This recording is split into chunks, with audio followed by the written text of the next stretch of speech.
The devastation from Russia's deadliest missile strikes this year. Captured on video. In the city of Sumy, rescue workers racing to pull people to safety after 2 Russian ballistic missiles tore into the city, killing 35 people and injuring 117 others, Ukraine says. Body bags lining the streets.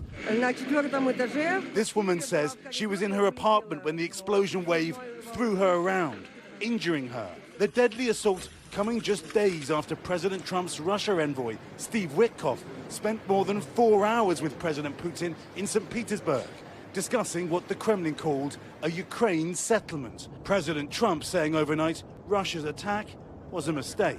I think it was terrible, and I was told they made a mistake. Today, Trump blaming both sides for the ongoing war in Ukraine. That's a war that should have never been allowed to start, and Biden could have stopped it, and Zelensky could have stopped it, and Putin should have never started it.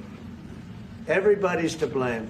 Many other Trump officials condemning the killings. His Ukraine envoy saying it crosses any line of decency. Secretary of State Marco Rubio calling it horrifying. A video live stream of a church service being held in the city captured the moment the strikes hit. A local Ukrainian mayor saying a military award ceremony was planned in the region, calling that a pretense for 2 strikes on a civilian area, one following another. Ukrainian officials accusing Russia of using cluster munitions. Sumy is close to the Russian region of Kursk, where NBC News reported last month. The Russian military doesn't appreciate being filmed, but believe me, there are a lot of troops there.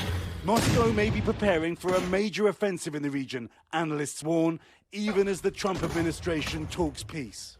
President Zelensky saying what is missing right now is pressure on the aggressor, adding Russia is not afraid. But in an interview with 60 Minutes, recorded before the strikes, relitigating his clash with Vice President Vance in the Oval Office. I have been to...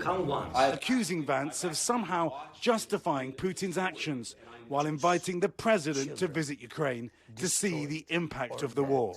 Come, look, and then let's move with the plan how to finish the war. You will understand with whom you have a deal. And with that, Keir Simmons joins us now from Dubai. So, Keir, we just heard Vladimir Zelensky there, right, speaking to 60 Minutes. How far back do these strikes and what we just heard from President Trump as well about Vladimir Putin set back the peace talks? And we should remind our viewers, the president campaigned on saying he could end this war in Ukraine rather quickly. It's a lot tougher now that he's president. Well, it hasn't happened, Tom, and it may not do. They are talking with the Russians, but there is very little evidence that Moscow wants a ceasefire at this stage. It thinks, we've said this many times, haven't we, when we've spoken, Russia thinks that it is winning. It thinks it's making progress. If, frankly, you'd be cynical enough maybe to suggest that it may think that if it can drag out these talks, it can gain more in a deal later. So that's one question. The other thing is, we don't really know what's being said. President Trump's envoy sat for 4 hours with President Putin. Again, we don't know what happened in that meeting, so it's very difficult to tell how much progress really is being made. There's some progress on the diplomatic front, agreeing to have more diplomats, if you like. Beyond that, though, President Zelensky, as you heard in my report there, saying, frankly, Russia is not afraid, is not under pressure, and that therefore, and he said this many times, therefore, a peace deal seems unlikely.